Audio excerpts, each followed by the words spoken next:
தென்னக திரைவானில் உழைப்பையும் தன்னம்பிக்கையும் கொண்டு பெரும் புகழ் பெற்றவர் புரட்சி தலைவர் எம்ஜிஆர். தந்தை கோபாலமைந்தன் ஒரு நீதிபதி, தாயார் சத்யா.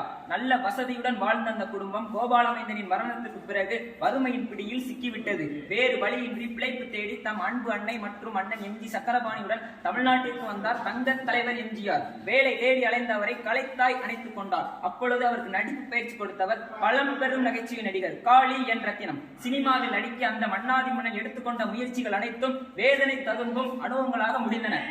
யார் இவன், எங்கிருந்து வந்தான், என்ன இவன் பழைய கதை, ஏன் இந்த நாடகம் என்றெல்லாம் உங்கள் மனம் குழம்பும். மக்கள் அழுத கண்ணீர் ஆறாக ஓடும். சண்டை வேண்டாம், உணவு வேண்டும், வாழ்வு வேண்டும் என்று அலறுவார்கள். அவர்களை அடிக்கச் சொல்லுவார் தளபதி. அணைக்க தவறு என் மனசாட்சி. உள்ளம் துடித்தது, உதிரம் கொதித்தது. ஏன் இப்படி, எதற்காக, நடக்கலாமா, சரிதானா, இவைகளை எனக்குள் நானே கேட்டுக்கொண்டேன். ஒரே ஒரு முடிவுக்குத்தான் வந்தேன். மக்களிலே ஒருவன் தயாராகும் வரை மன்னராட்சியின் அக்கிரமத்துக்கு முடிவே இருக்காது என்று அறிந்தேன். படையிலிருந்து விலகினேன். புரட்சி கூட்டத்திலே புகுந்தேன். புரட்சி என்றதும் பயந்து விடாதீர்கள். இது ஆளை தீர்க்கும் ஆயுத புரட்சி அல்ல. அதில் எங்களுக்கு நம்பிக்கையும் இல்லை. ஆனால் நாங்கள் தீயிடுவோம் தீமைக்கு, கொள்ளையடிப்போம் மக்கள் உள்ளங்களை, குவித்து வைத்து அனுபவிப்போம் அறிவு பொருட்களை. கத்தி எடுக்காத, ரத்தம் சிந்தாத அறிவு புரட்சி அது. கொல்லாமை போசித்து மக்கள் குணத்தை மாற்றியது. கொடுமை என்றது உங்கள் ஆட்சி.